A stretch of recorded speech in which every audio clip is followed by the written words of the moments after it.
Okay, we're live. It's the post-fight podcast. South China Morning Post in Hong Kong. I'm Nick Akin, your host. I've got Mr. Chris Edwards Bailey over there to my right, to my left, whatever it looks like on your screen. We're here today to talk about the latest topics in MMA. I think specifically today we're going to run down a few big things in one championship that have been going on. But first of all, Chris, I've got to ask you, how are you doing on this fine, I was going to say Monday morning, but it's Tuesday, isn't it? So fine Tuesday morning, sir. Yeah, absolutely fantastic. It's nice. It's pretty hot outside. It started off a bit cloudy this morning, but somehow the sun just broke through and it's absolutely sweltering outside. Used the opportunity to do a bit of shopping, but apart from that, man, life's all good. Yeah, I've been expecting it to rain all week, so I haven't watered my plants on my roof. And every day it doesn't rain. And then I went up, they're looking very sad right now. I'm kind of praying for rain today. Otherwise, maybe my plants are all going to die. I'm going to have to cut this podcast short and go water them all. But yeah. All right. Anyway, what are we going to talk about first? I think at your behest, we're going to discuss Bibiano Fernandes and One Championship and their beef. Can I call it a beef? Is that fair? Am I being too dramatic? I think it definitely is a beast. And I mean, look, Adriano Moraes, he brought this up, I think, in his interview with you back in January. Bibiano's had this. Alexandra Cosmo came out and said it. We've had quite a few fighters come out and say they aren't really being promoted enough by one. The Brazilian fighters aren't being treated as good as some of the Asian and American fighters. I do mean if you do probably look at what the last 9 months of one championship and all the media they put out there and promotional and advertising they put out there, and you will see people like Demetrius Johnson all over it, Eddie Alvarez, Sage Northcutt. Without Adriano or Bibiano, who are their two longest serving champions, I believe, currently in the organization, which is absolutely maddening. Arguably, they're the two best ever fighters to ever compete in one championship. So I can definitely see where they're coming from. You want big screen? I'll tweet this thing out. You keep talking. I've just got to tweet the link. But yeah, why don't I ask you a little bit more? So I wasn't expecting this to happen. They arranged an interview with me for Bibiano Fernandes, and yeah, he just unloaded. He went a little bit. It caused a stir, I will say. A lot of people were surprised to hear that he said one haven't tried to even give me a fight for 2 years. I mean, a lot of people say 2 years. I guess really it's kind of close to 20 months because the pandemic. No one fought for about 8 to 10 months anyway. So that's not one's fault. What you can say is one's fault is if they haven't offered him a fight since they started coming back, which when are we thinking that was? September 2020. So it was even a little bit earlier, maybe, because we did have some of those Thailand cards that I think kicked off maybe August. But yeah, I mean, with the Thailand cards, those were just all Thai fighters or people based in Thailand. So I don't think we can say. I think that'd be unfair, but let's say September once they came back to Singapore. So how many months is that now? You're coming on 9 months, I think, maybe more, 10 months. We're in June now. If they haven't found a way to get their bantamweight champion on one of those cards, something is wrong, I think. I mean, maybe you could say we were waiting for John Lineker, but Lineker's had 2 fights since then, and he's fought 3 times since Bibiano last fought against Kevin Bellingon, which was in Tokyo in October 2019. So surely they could have found Bibiano some kind of challenger. Yeah, and that's or they could have pulled the trigger on this Lineker fight earlier. I don't know. We've also had a lot of people as well saying that Lineker needs one more fight, and it's odd because Lineker's after fought being the number 1 contender, he still hasn't got that fight. Let's all be honest, John Lineker versus Bibiano Fernandes is the fight that everyone wants to see. They're the 2 biggest stars in that division currently. I mean, you've got some great young bloods coming up, like Fabricio Andrade, who's absolutely awesome. You've still got people like Shoko Sato there. So it is a very, very deep division over here, and it was just very sad to see it be stored at the top, and it does make you think. Because John Lineker looks like he's preparing and getting ready to fight, and it does make you think.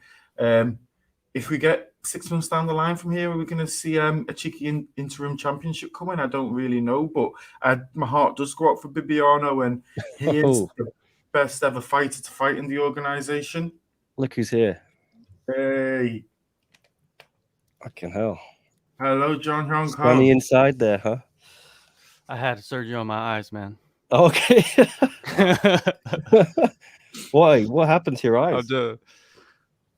They're too Asian, so I had to get them a little fixed. You know what I mean? Little Korean style. Korean style. If you know anything about Korean style, I had to do a little Korean style on my eyes. So next time you see me, I might look completely different from before. So I'm just saying, warning. I hope you're recovering.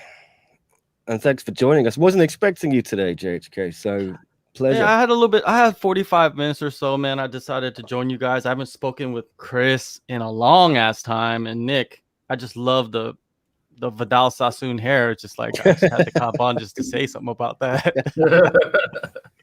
Yeah, well, it's growing long. I need to get Do it, man. Get it right. No, man, keep it going, man. Keep it going. It's too hot. Yeah, it's so hot. Well, then maybe you could donate to like Brian Ortega's fund or something. I don't know. Well, what were we talking about? Sorry, Chris, I interrupted you. About Bibiano and how kind of done him a little bit wrong. And the problem as well with him is if you compare it to like Adriano Moraes, who's I think he's 30, 31. Bibiano's 41. He hasn't got a lot of time left, particularly at a weight class like bantamweight, because I can't even think of any top bantamweights apart from him who are above 36, never mind above 40. Well, John, let's get your thoughts on it because I haven't actually heard your thoughts. Well, we had a little bit of a text back and forth after I put the interview up, but let the people know what you think about Bibi's situation and in one championship. First off, props on the interview, man. You got that. You did that. That was great. That was just like insane. It fell in the lap, man. And just sometimes man. You don't even. Sometimes you need those, man. Sometimes you need those, right? So you get those, and you just gotta ride with it. And it, one thing before I get into what I thought like people didn't catch on to this as they should. You know what I mean? Like almost like a lot of people just brushed it off. It's like they've been waiting for someone to kind of fight back at the promotion somewhat, and someone does, and no one cares about it really. Did you notice that? Like online, because MMA lives on Twitter, right? It didn't even seem like the people that are really one championship haters didn't even really hop onto this or didn't even see it. I have no idea. Was it on Reddit? I have no idea, man. Like, but I watched the whole thing. Oh, was it on Reddit? Okay. Made a little splash on Reddit. It was a slow news week, I guess, for MMA. So I don't think it went mental there. It's less than 1,000 views on YouTube. But Bibi posted it on his Facebook and it got some, we had a few thousand page views on the article.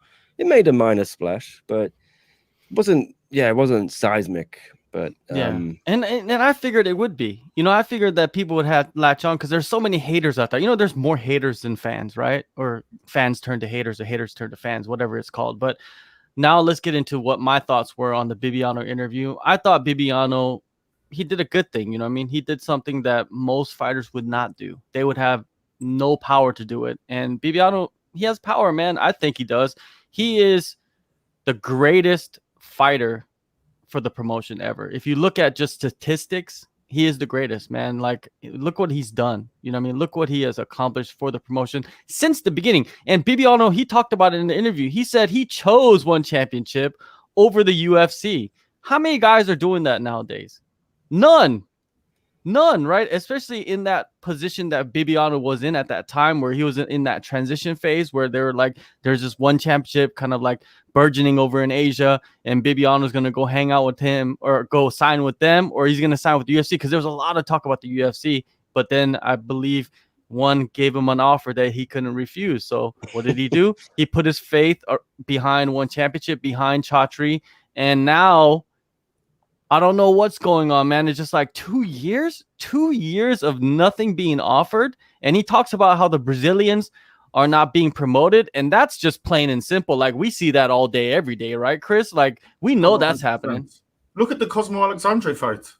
Cosmo destroys Sage Northcutt, makes a big splash, no one knew who he was around the world. He became famous around the world, and he's just disappeared.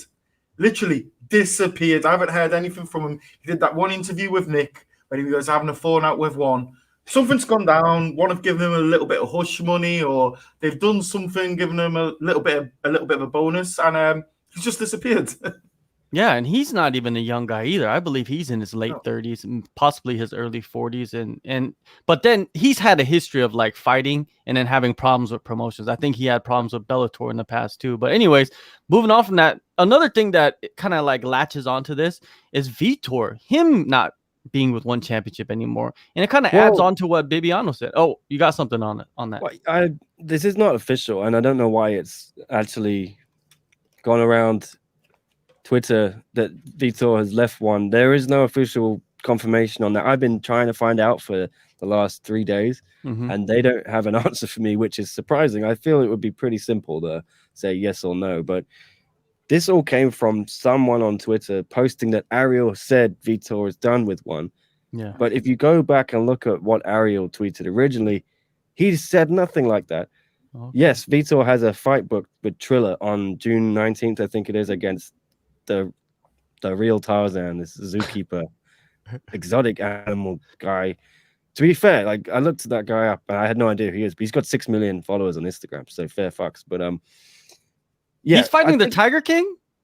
No, not the Tiger King. Okay. I was like, damn, that's a good fight. I'd watch that. Yeah. No, he's just fighting some guy called Mike Holston, I think, who is a famous zookeeper. Anyway. Yeah, but that you know, like Vitor's not officially gone from one. Okay. But, so I think, but yeah, it still ties in that they've not done anything with him, right? Okay. So, anyways, he's never fought for one. Okay, and I feel like they brought him in as a guy that would probably fight like once a year, you know, a big fight, like a super fight or something, and then promote one championship in Brazil, you know, like push it in Brazil. But it seemed like that has not happened at all. And Vitor is talking about boxing for Triller. Like, how does that even benefit one championship at all? Vitor going over and box. If he was gonna box, why didn't he just box on a one championship show, right? One championship is all the martial arts, right? They've done boxing before. Why didn't they put that together? It confuses me, like the moves that some of these fighters are making, but they're also still signed with one. You know what I mean? Even Eddie Alvarez was in talks to fight Oscar De La Hoya, and that got, you know, silenced somehow, some way. I wonder if it's on one championship side or was it on the Oscar De La Hoya side? I have no idea. We could only speculate about that. But Vitor, it seems like he's going to be boxing, and nobody knows the status of his contract. And it goes back to Bibiano and the Brazilians and Adriano Moraes. I feel like Adriano Moraes is one of the top 5 featherweights in the world, maybe even number 3, number 2. I don't know. Maybe not. Who knows? You know what I mean? If he fought Figueiredo, what could happen in that fight? I don't know. I'm really high on Adriano, man. And I think that he should be at least pushed in Brazil, right? And Bibiano too. You know what I mean? Even though Bibiano's in Canada and he's worldwide famous, but still, man, I think that they should push him. Lineker, you know, it doesn't even seem like they're really hot on him getting a next title shot. They want him to fight some more people. Man, I'm just confused. Like, why would you not push the Brazilians? It's like not pushing the Russians in Russia. Here's a question for you. We've been saying it for a long time. They've got all these great Brazilian fighters. They could do a card and really, really try and sell it to Brazil. Even just put it on YouTube and let everyone in Brazil know you've got all these fantastic fighters here. Brazil's a big market and they're into MMA. Because you know what they've just done recently? They pretty much just did this for India. I didn't see it make much of a big splash in India. I know Arjun Bulla kind of made a little bit of a splash in Canada, in India, but, you know, you would think if you had Adriano Moraes, John Lineker, Bibiano Fernandes, Alexandre Cosmo, Vitor Belfort, all on one card, it would be absolutely huge. It would probably be the biggest ever Brazilian card to not be done by the UFC. It's like host it anywhere in the world, host it in Asia, but just let the Brazilian people know we've got all these great fighters over here. I think there's a lot of people in Brazil who probably don't even know. Yeah, just like the people in the UK say, it would be mad. Yes. Well, talking of India and Arjun Singh Bulla, I've just done an interview on him for one championship, so look out for that soon. I think I'll be part of some kind of video package. You making moves over there? What are you doing? Mr. Tom Taylor was on it as well. Oh, And damn. And they don't even have also, no Asian on there. I thought they were Asian promotion. Come on, get out of here with that. well, Come I'll on. put you in touch with them. No hate, no hate, no hate. I love you guys. Yeah. You and Tom, so don't worry about They, it. they also asked me about Rodtang, and my knowledge was far less. I was far less knowledgeable about Rodtang, and I kind of bluffed my way through that one. But look out for that scene. I don't know what it will be part of or where. I also did one on the Atomweight Grand Prix a while ago, but that's been shelved because the Grand Prix itself has been shelved. Maybe we talk a little about that, unless we want to talk more about Bibi. Let's dissect a little bit more of that interview, right? Okay, so Okay, Bibi, yeah. he covered so much, man, because he was just going off, right? You'd ask him one thing and he'd talk about 10 different things in a row, right? And then he'd go back to some of the things that we were talking about. So it boggled my brain a little bit. But yeah, him struggling. Yeah. He's a passionate guy, and every time I've interacted with him and my freelancers have, sometimes it's always wild, it's always crazy. Mm-hmm. And he's always had a difficult relationship, I think, with One Championship, from what I've heard, and with Chatri. They've never really been on the same page, never eye to eye. That's feeding into this, I think. He has expressed before that he thinks One is trying to push, and I think he said it in the interview as well, that they would rather have Kevin Belling on as champion, right? Filipino market, bigger for them. And that's why they did the third match, the fourth match. He thought, I've finished this rivalry, but they're still pushing me for a fifth match. That was probably part of the holdup, I think. Maybe they said, Bibi will give you Kevin Belling on 5. And he said no. And maybe they said, all right, well, we're not going to give you anything else. You can wait. That's my theory on what's happened. My problem is, I thought Kevin Bellingham was a bit lucky in the second fight. I can understand why Bibi feels a little bit hard done. I thought the Reese McLaren fight, in my opinion, was no way a split decision. I don't know how anyone ever did that. I thought the Martin fight probably wasn't even a split decision. I think he dominated Martin. And, if you do think he's been there since One Championship 5, this new year, they're planning to do One Championship 150 on New Year's Eve. So he's been with them for a really long time. He's helped build up the promotion. And just from what I got from the interview, most of all, what hurts him is I think he feels disrespected. I feel like he's putting his dues with this organization. He's been with this organization for pretty much a decade now.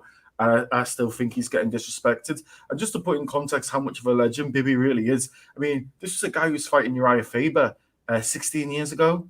Think where you were back in 2005 when this guy was fighting Uriah Faber. It's madness. All right, John, I cut you off earlier. I'm sorry.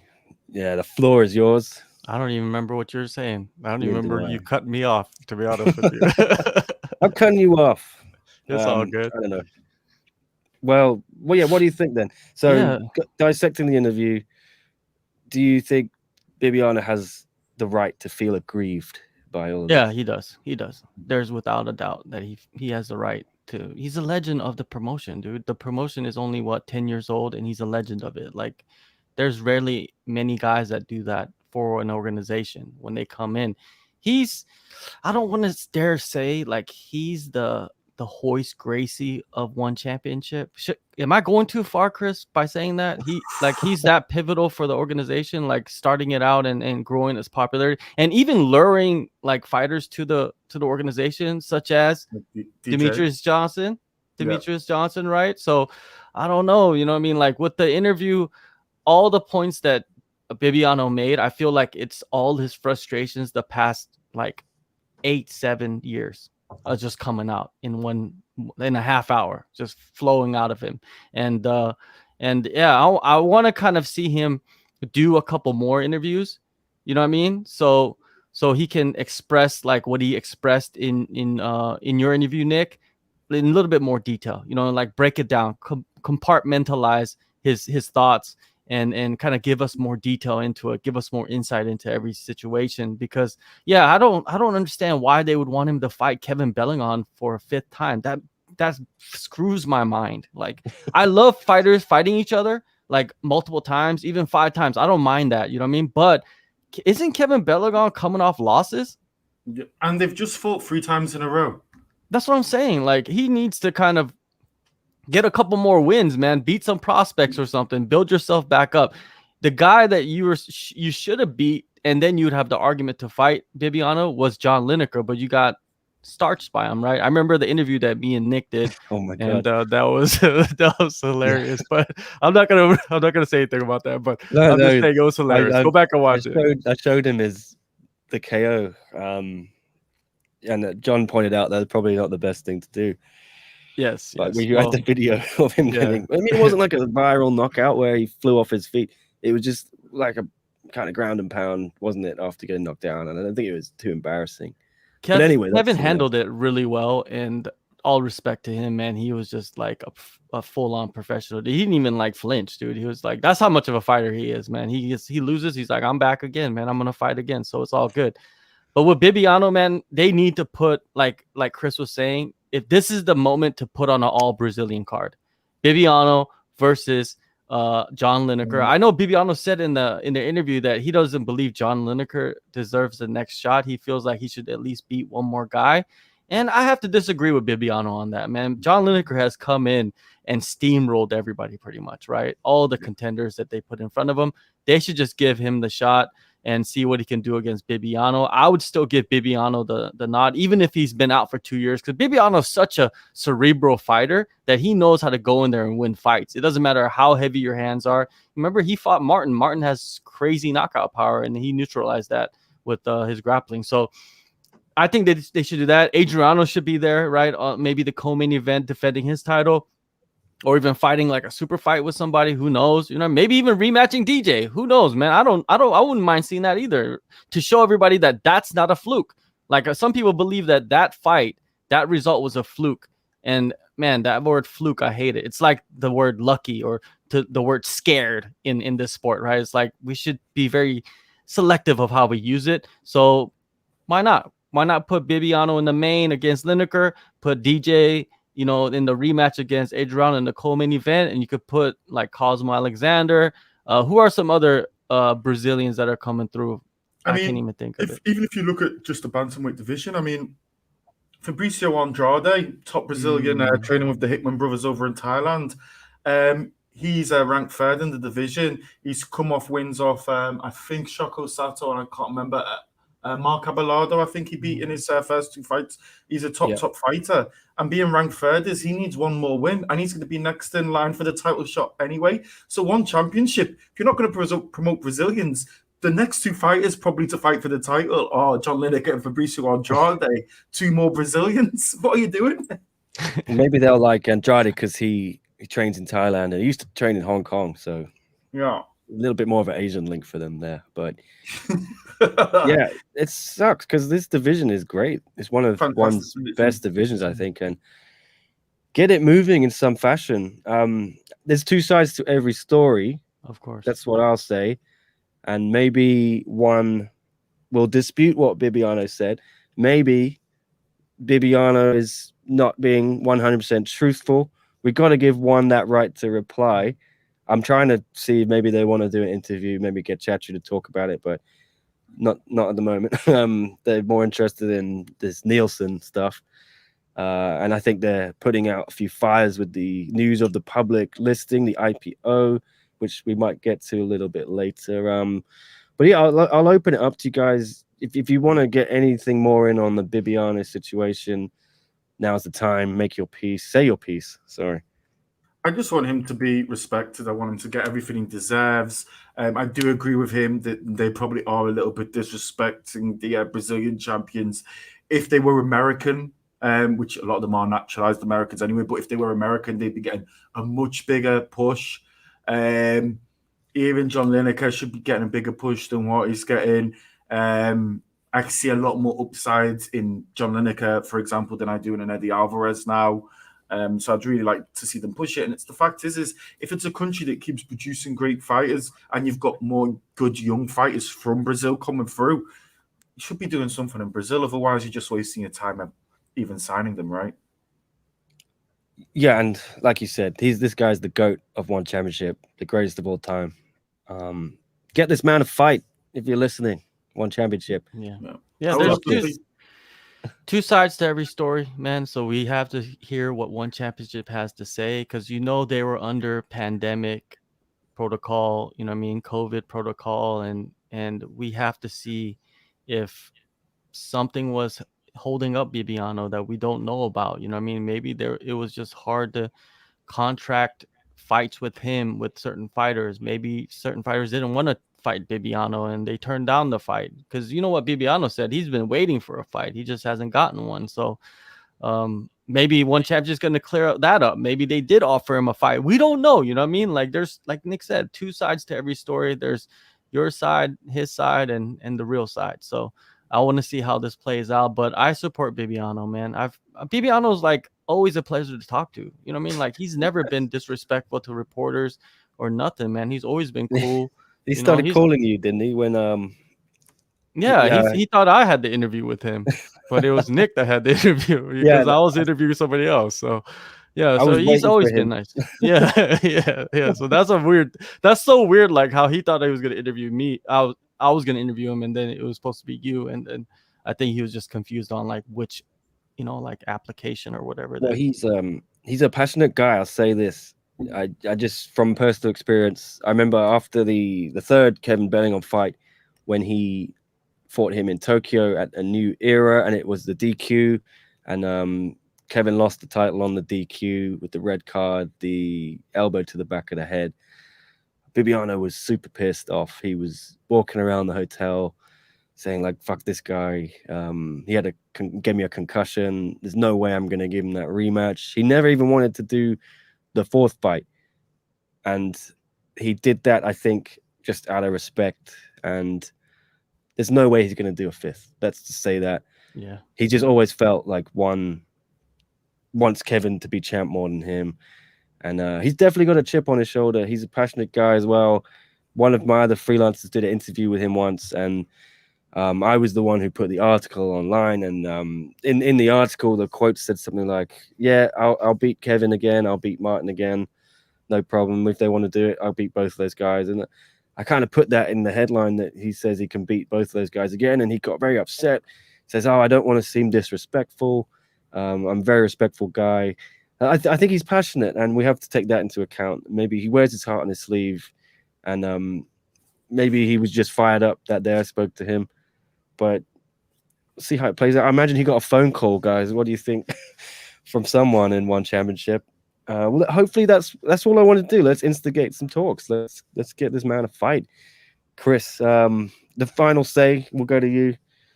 When should they bring him back? As soon as possible. They need to bring him back as soon as possible. But we're not going to have we're going to have Empower as next, right? And that's maybe end of this month. Yeah. So he's not going to get on a card this month. And if you give him a card, he's got to sign. He's got to probably give him 2 months, right, to prepare for it. We might not see him till the end of this year if they can do it, right? Yeah, of course. And you know what the oddity of all of this is that we haven't really touched on it. Bibiano's like coach for pretty much his whole career, a good friend, is Matt Hume, right? Who is still, I believe, a vice president at One Championship. I mean, Matt Hume is not allowed to still corner him at events, right? Same as DJ, because it's a conflict of interest. It does make you think, has there been a breakdown in communication on that side as well? Because you would think your coach, your trainer, kind of manager as well, and Matt Hume would be the guy who would be there to support him and help him. Yeah. All right. Why don't we move on a little bit? There was a question here we can talk about. What's going on with Sage, guys? Any update on Sage? Asked Alan Bones Jones. Is he still recovering? I've got no update. John, have you heard anything else on Sage Northcutt? I actually have an interview scheduled with Sage on Thursday, so we'll find out what's going on with Sage. I do. So I'm going to speak with him.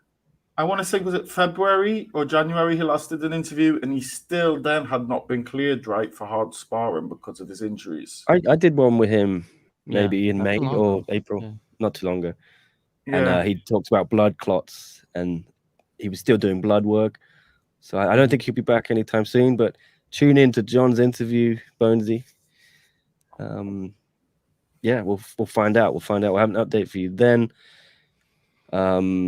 What about, let's ask Tan, do we want to talk about Mayweather and Logan? I'm kind of in two minds. It was an exhibition fight. Yeah. So it's not a real fight. So do we have to talk about it? Logan Paul is technically 0-1 as a boxer because it was an exhibition. The one thing I want to say very quickly is that The crap show that was a Triller for the Jake Paul fight. I actually preferred their show. I thought it was actually better done and more entertaining than what Showtime did, which is really odd because Showtime have been in the game for years.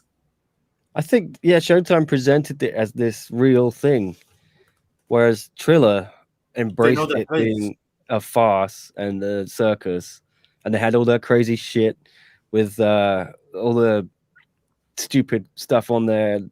John, did you watch it, the Showtime broadcast? What did you make of it? Did it feel a little weird to you seeing it on Showtime presented as a real card? Well, I was watching it like passing. I didn't really sit down and watch too much of it, but I don't know. Showtime, they need to change something because it just seems so archaic. The way that they do the fights, it seems like they don't move along with the times. You know what I mean? Even like the ring announcer, I don't know.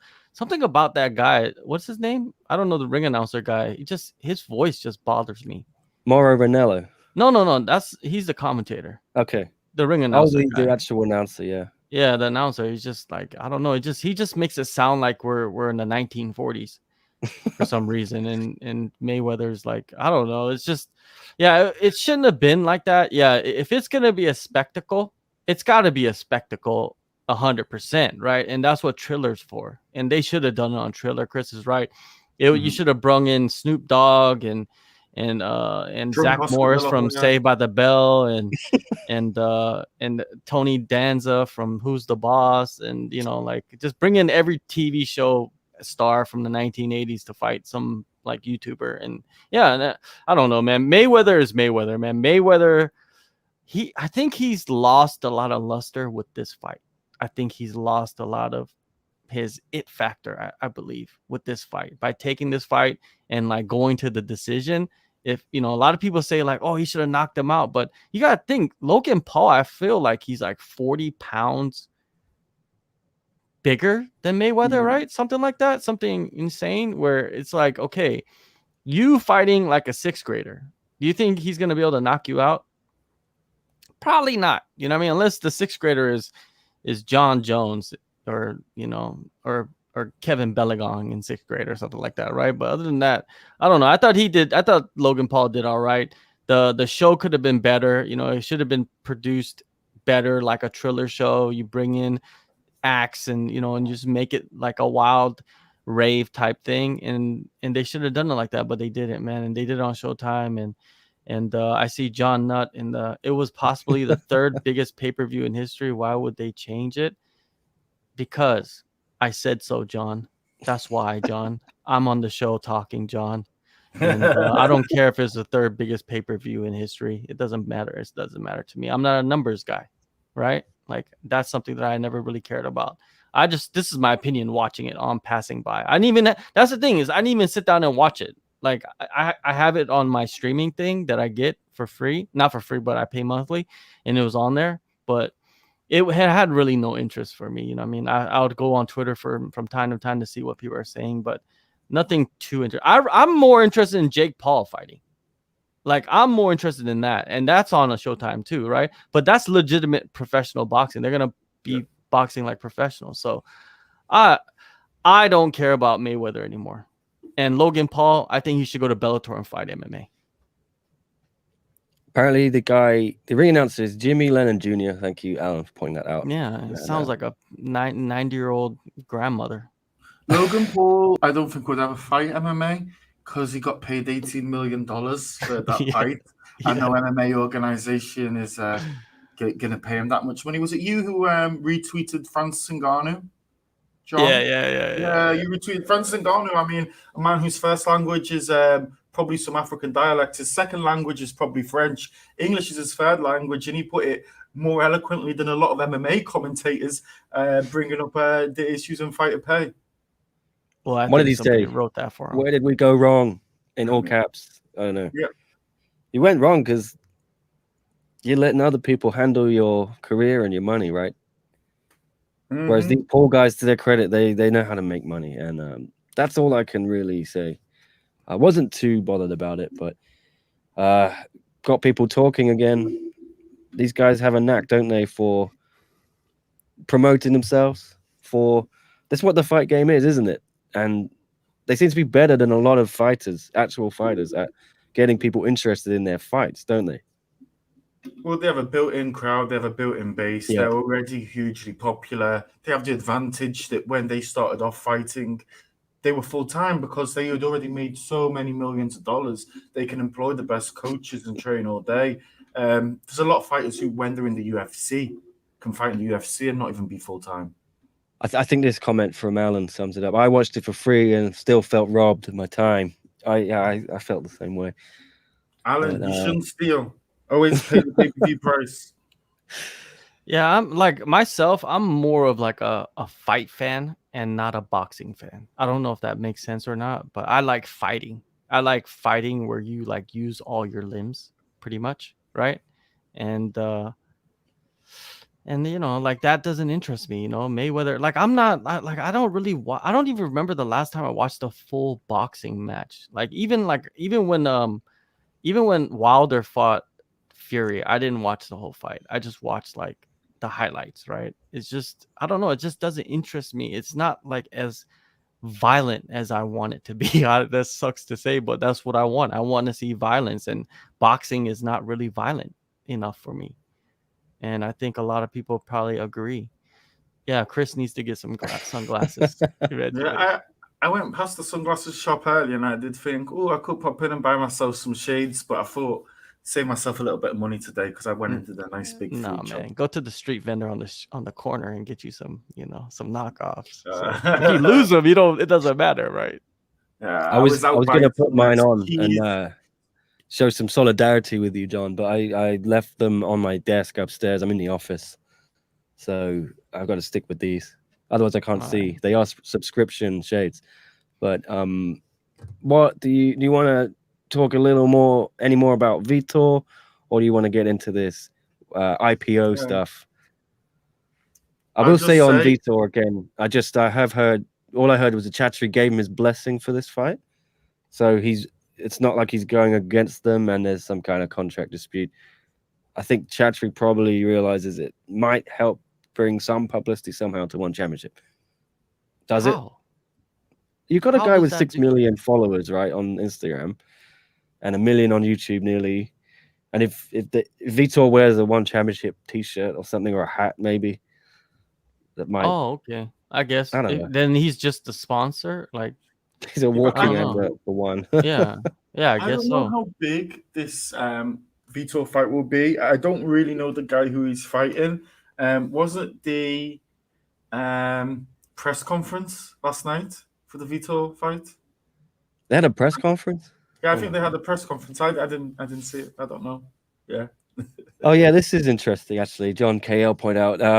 So Vitor Belfort's son, Davy Belfort, just got a American football scholarship with Alabama, and he hasn't even played a high school game yet. Is that correct? Let me bring up What? this picture. I don't know Yes, about and that. he's a quarterback, so he must be pretty good. I thought he was playing varsity, but I don't know. Was it called the Crimson Tide? Is that Alabama? The Well, Crimson Alabama is Tide? probably one of the best football is the best, programs in yeah. the country, right? One of them for a long, long time. It's very confusing. I don't know much about high school football, and I don't really follow college football anymore. But if Belfort's son didn't play high school, how does he get a scholarship? Yeah, let me read this. Is it on screen? Yeah. Okay, yeah. So David Belfort, wow, after a great conversation with Coach Saban, I am beyond blessed and grateful to have received a scholarship to the University of Alabama. Most importantly, thank you to God. And Vitor retweeted it, so that's cool for him. Saban's a legend, man. He's a legend, Yeah. like in college football coaching. If he's going to Alabama, that means he must be really, really good, because I don't think he's getting signed to Alabama off of his dad's famous name. I doubt that is even an issue right there. So he must be good. I don't know. I have no idea if he's good or not, but props to him, man. Props to the family. It shows you that some of that athletic ability trickled down. Because you would think if Vitor had a son, he'd be like a linebacker or a free safety. You know what I mean? Just one of the violent positions in football. But he's not. He's the quarterback. So he must have some brains on him. Yeah, Mhm. it looks like Dave Franco a little bit. Is that Yeah. fair? He does look like the like Franco brother, Yeah, the third lost Franco brother. That's gonna be the playing one football. who's not hated now by everyone. Okay, Everybody hates the Franco brothers James Franco is in trouble. Yeah, for what? I think a lot of people, like women, have accused him of Oh, like he's caught sexual up in that too now. misconduct. Yeah, because he Man, was running a what's it called, acting school, and oh God, yeah, that's just like the I don't know all the that's details. like the breeding grounds of some stuff like that. Jesus. Yeah. Anyway, Yeah.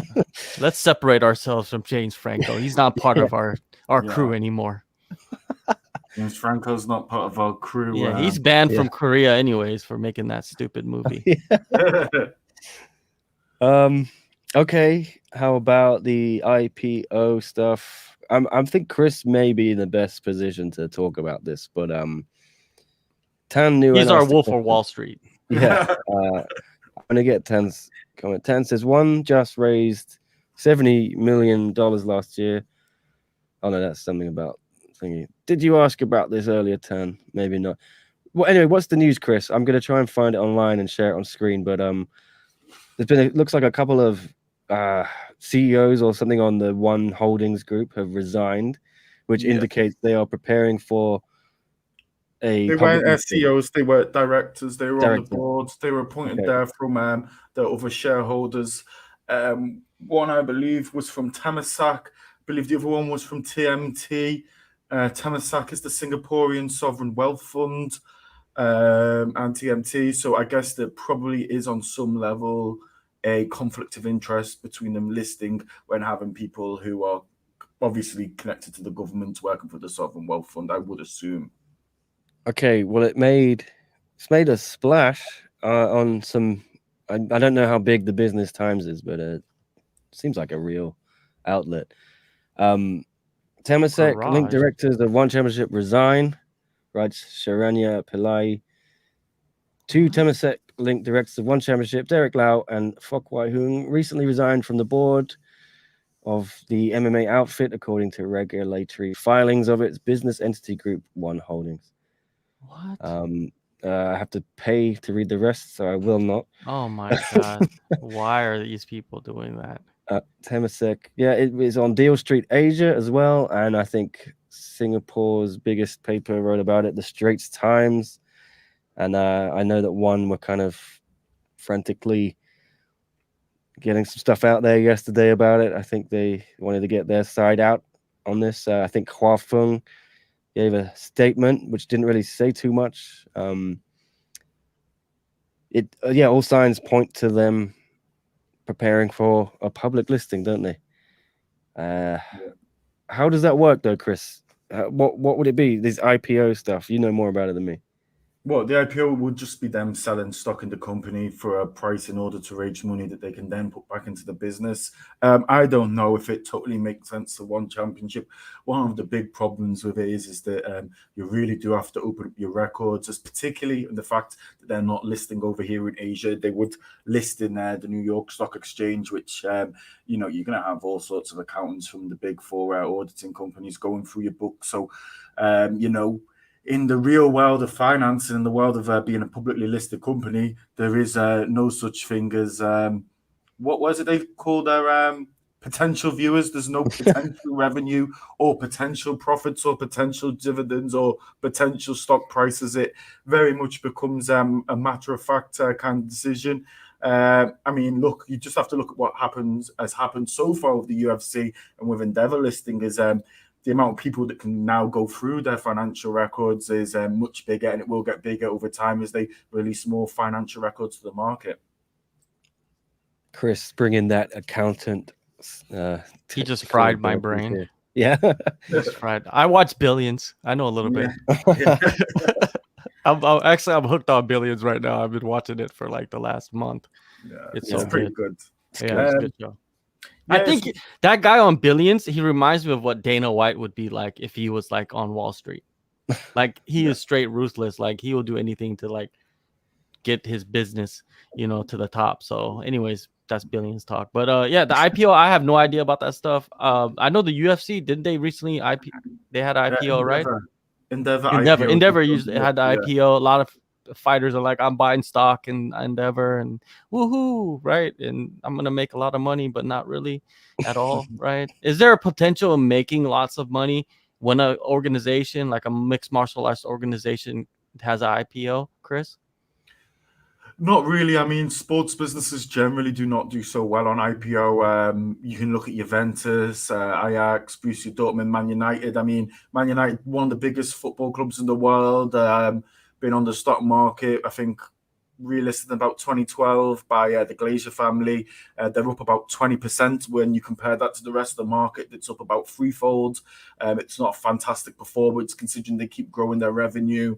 Madison Square Garden does pretty well. They own the basketball team, I believe the Knicks. They've done pretty well, but it's generally not a very good investment. Endeavor kind of makes more sense because the UFC is just a part of their business. If there was a sports league that was going to list, you'd probably be much better to invest in something like a Premier League or a Formula One. I think would be a much better investment. You can't really do it in American sports because the franchises own the league in effect, so it is very different.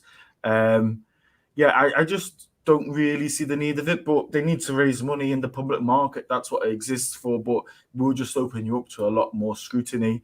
And it will be a terrible time for them to list anyway, because their revenue and their profits will be absolutely terrible for the last 18-month period anyway. So they'd have a terrible share price to start off with, and they won't be able to get the right amount of money.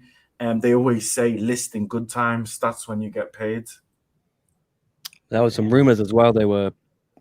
Chatri was going around the Middle East trying to secure some funding and investment. Oh, yeah, nice. I don't know where I saw that. It might have actually been get a shake John on Cahill. the board. Get shake on board and get that oil money. It's never ending right there. Never ending all day, every day, just cash flowing. I want to be Chachi's assistant. Hey, is the Apprentice over yet? I don't know, man. I've not watched it since the first episode. I found a YouTube page that was putting up the episodes, and then I went back to watch one of the episodes, and then that YouTube page did not exist anymore. Okay.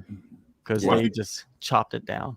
I think one of the interesting things would be, if they were to list, would be what would people make out of like them only owning 49% of one championship in Thailand or 49% of one championship in China. I mean, they don't even own the whole thing in some of the markets that they're in.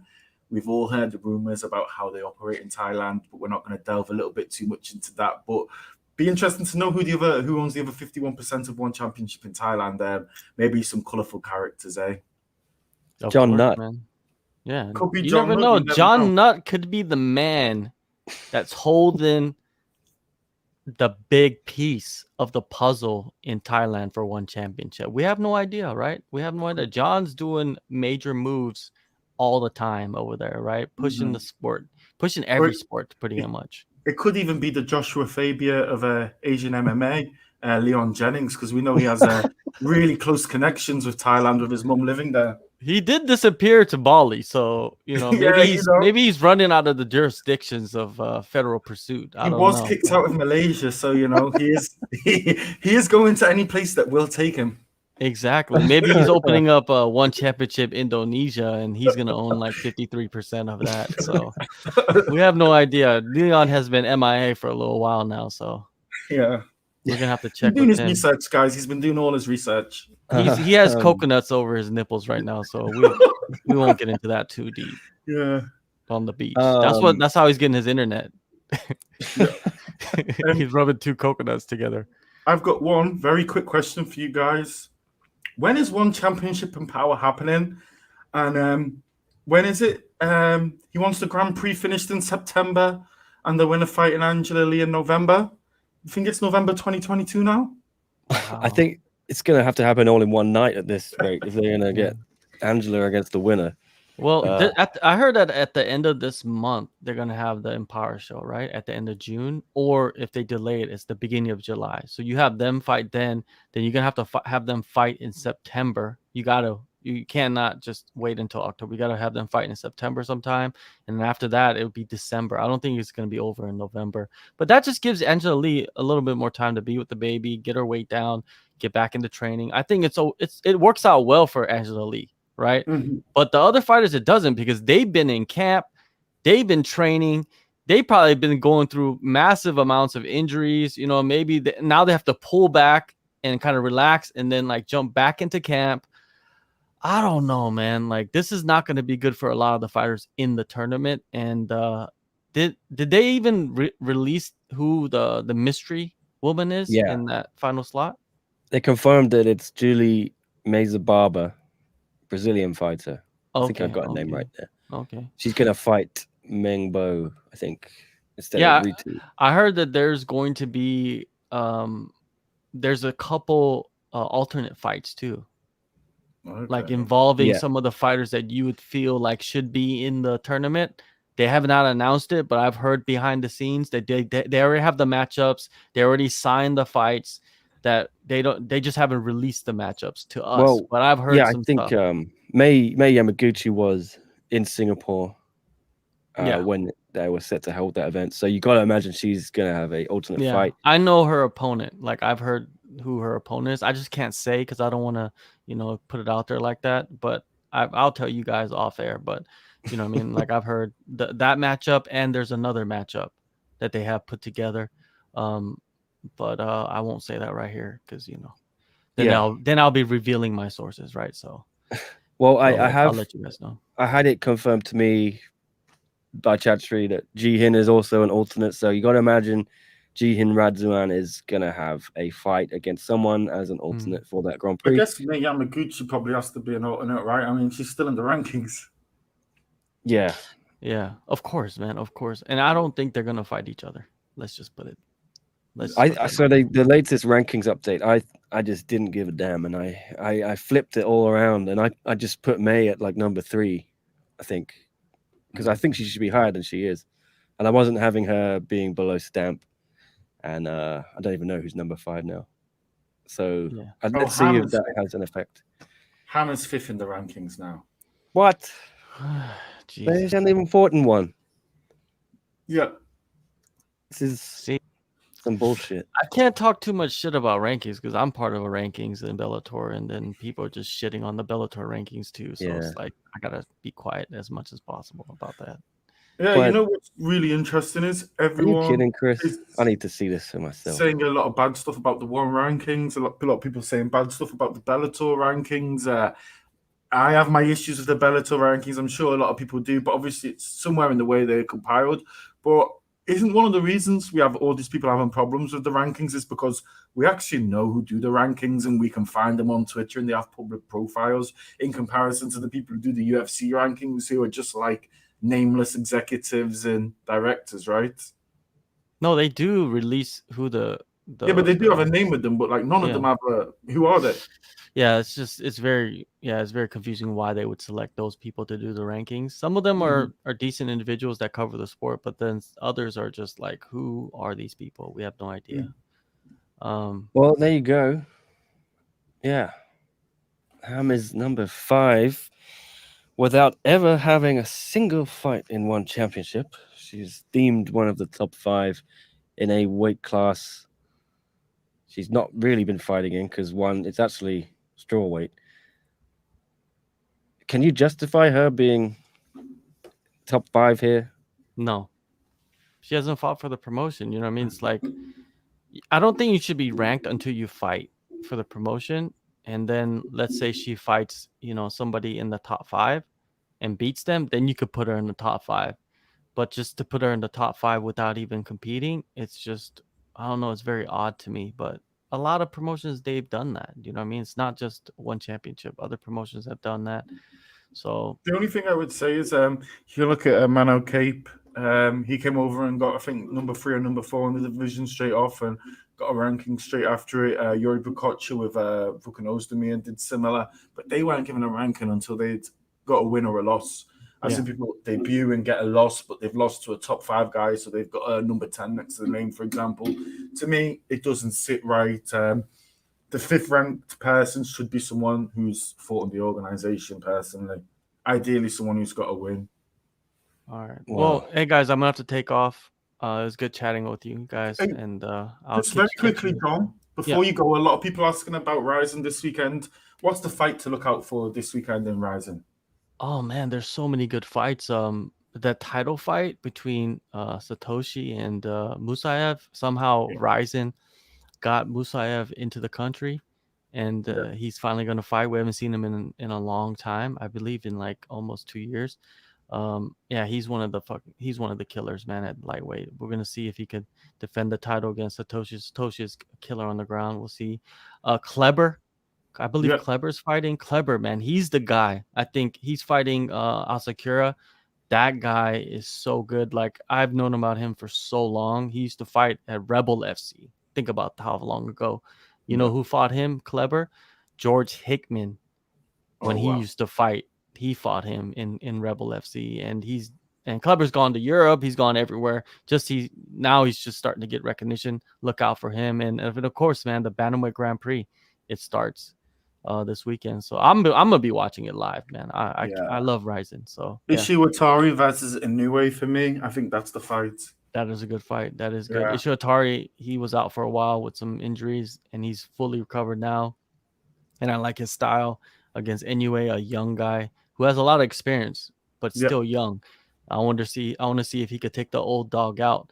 That's gonna be the moment we find out his level, because I think he is 22, 23, and I think he's definitely one to watch the future. And I think if he can get through that, but this Bantamweight Grand Prix over the next, I think it's one show this weekend and then 1-2 weeks later in Osaka. It is it's pretty tasty, man. Pretty tasty stuff. It is, man. Ryzen, hey, we got all of it covered for you. Go to you're on this page. If you're watching this on replay, go to the page, go to the interviews, and we have 15 of the 16 bantamweights in the Grand Prix interviews. All with English translations, so don't worry about it.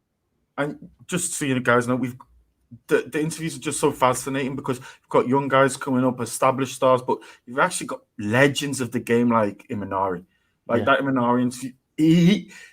In this sport, we throw around the word legend far too much, but Imanari is a true legend of the sport. No doubt. All right, man. I'll catch you guys on the other side. Okay. See you, John. Yeah, it's a crazy week. I forgot we've also got PFL on Friday morning in Asia, right? Is it Thursday night? You got Anthony Pettis back, Clarissa Shields debut. Is she headlining the card? I think Pettis headlining. Pettis, yeah. She's on the main card. Yeah, she's not on the prelims. Yeah. You got a feel for Clay Collard. I mean, he's on the prelims. Well, Anthony's on the main card. Unfair. Hey, that's how this game works, man. It's all about name, really. Yeah. But yeah, what a busy week. What time does that Ryzen show start? Is it rolling right through from the UFC? Probably will start about 3 o'clock Japan time, 2 o'clock over here. Be a pretty long card, so it'll probably go 3 till 8. 2 till 7 probably here, maybe with a little bit of an intermission. They like an intermission over in Japan. Well, if you're attending my barbecue on Sunday, Chris, maybe we can watch a bit of that. Okay. Yeah. After the UFC, of course. Of course. So yeah, John doesn't seem to think we'll probably get Empower until the end of the month, the beginning of next month. Yeah, I mean, we're already approaching mid-June, and there's no sign about it. They may say something during Friday's show, one Full Blast 2, which was already pre-taped about, I don't know, months ago, to be honest. We know the story with that. So maybe they will announce something to that card. They could put it on the end of June. If not, you got to look at early July. Singapore seems to be doing all right with its cases, and things are back down. I think they managed to control that little mini, you call it an outbreak, like 30 cases or whatever. That's like nothing for the US and the UK and all that. But they're doing all right. I was going to look it up on Twitter here. Singapore COVID on track to relax restrictions after June 13th was an update. So yeah, it should be okay. I would assume as well, because it will be 7 days, the air travel bubble may well be opening up again. Oh, don't get me excited. Every time they say this, I want to just fly out to Singapore, watch a little bit of. I mean, I don't think I'll even be allowed in the arena. Actually, I'm not sure, Yeah, but I'd I still think they go. still want to maintain the fighters bubble. Maybe you could get in there as a fan. Maybe. Unless they started adding the press and media, particularly the foreign press and media, and they threw them into the bubble. That's the only way you could do it. Would I have to quarantine? Well, you'd have to be with the fighters, yeah, and do the same quarantine as them. I could do 2-3 days, Yeah. But not 3 I guess weeks. the thing of the travel bubble is there's no quarantine. So I don't know Yeah, how it would work, yeah. but I think if I went into the fighters bubble, I'd still have to quarantine. Yeah, I think so. Yeah, that would be the problem. All right. Well, look, as Adam says, yeah, PFL 1, Bellator, UFC, and Ryzen all in the same weekend. It's Yeah, going to be good. it's an absolute madness, guys, and there is just absolutely so much of it. We've also I'm got definitely Ramona I'm is gonna say fighting. I'm gonna be watching probably Rising and the UFC 100%, and I'll try and catch some one PFL and Bellator. The Bellator main event I'll definitely catch. I've been loving what PFL are doing. I love the way they do their shows. I think it's awesome. A really good setup and it's really professional. Um, out of those five, out of those five, I think one has the weakest card. Yeah, I don't think they're trying to hide it though. It's Yeah. But this is also another thing on this weekend from Hong Kong. Ramona Pascual is back. She's going to be fighting at this. What's this federation called? Icon. Yeah, Icon 7. Yeah, it's June 11th. In Sinaloa Cartel in El Micos is the city. Sinaloa, very dangerous place. Is the home of the Sinaloa Cartel, which is who was the boss? I always forget. The Chapo, El Chapo. So yeah, this is going to be an interesting, probably a step out of our comfort zone. I guess obviously Mexico and America, there's probably no real quarantine, so it must be easy. But I guess it's going to be quite an interesting experience for her. I think it is available on Fight Pass, so I will be tuning in. I'm not going to lie, not really a big fan of Icon. I've never watched any of their shows. I'm not sure if I watch the whole card, but I'm definitely going to check in to watch Ramona. Absolutely. Yeah, it's on UFC Fight Pass. It says right there. So I'll be tuning in. Hong Kong's very own Ramona Pascual. Hopefully, if she wins this fight, that might be a springboard into the UFC, perhaps via the Contender Series, or they may still be pegging her for that Contender Series Asia, because John JHK was reporting that they were looking at maybe doing that out of Vegas because of the issues with getting stuff on in China at the moment. So she might be on that. Yeah. So 12 noon on Saturday for everyone in Hong Kong who wants to check out Ramona, check it out around that time. Yeah. You never even know if the weather's bad or me and Nick are a little bit bored. We might pop on for 40 minutes. Well, cover the fight. Yeah, we'll definitely be here for a UFC recap after that. We're going to do a pick show on Thursday. Are we going to pick our UFC one championship? Let's pick everything. We'll pick PFL. Oh, this is so much stuff to do. Jeez. I didn't even know. I forgot about Ryzen. So I wanted to do a Ryzen recap, but I think maybe we'll save that for Monday. Monday's a bank holiday here. It'll be very easy to do. Because I got plans, as you know, Chris, to watch England against Croatia. Having a barbecue on my roof. You're all invited. Anyone in Hong Kong. Watch us lose to Croatia and get our Euro 2020 campaign off to a bad start. I do have to agree with Alan Bones Jones. Aaron Pico's return will be really good. Jason Jackson versus Paul Daly is going to be a madness. I don't know how Paul Daly is still doing it. Over 60 fights, a little bit of a UK legend there. And I don't really have much thoughts on bare knuckle. What's it called? Gamebred Fighting Championships. I don't have much thoughts on it. I have no interest in it, but good luck to us about trying to make some money. Yeah.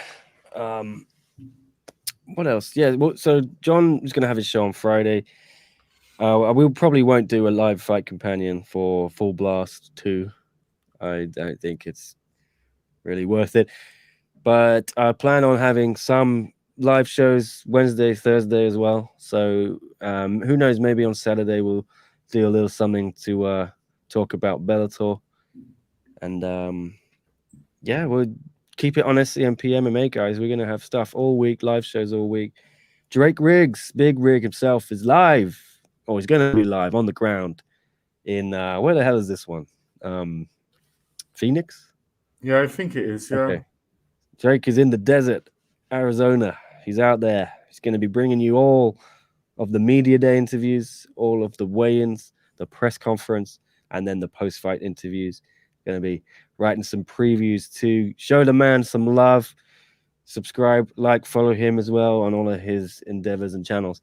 We'll try and get Drake in for a show maybe tomorrow once he's settled in and he's on the ground in Phoenix, depending on his schedule. But that's going to be a big card. And as Chris says, we'll do some kind of preview show, maybe Thursday. Yeah. We'll make our picks for that. Yeah. Thanks for watching. I'm going to have some lunch, breakfast. Thank you very much, guys. I haven't had anything today. Yeah. And Chris, thanks for joining me. And thanks to John earlier. Always Thank you, pleasure. everyone in the comments who was chatting and asking questions. I appreciate it as always. Same time tomorrow. Come back. We'll be live around 10 a.m. I think, Hong Kong time, Singapore time. So join us again and we'll chat all the latest topics. Had a blast as always. See you again.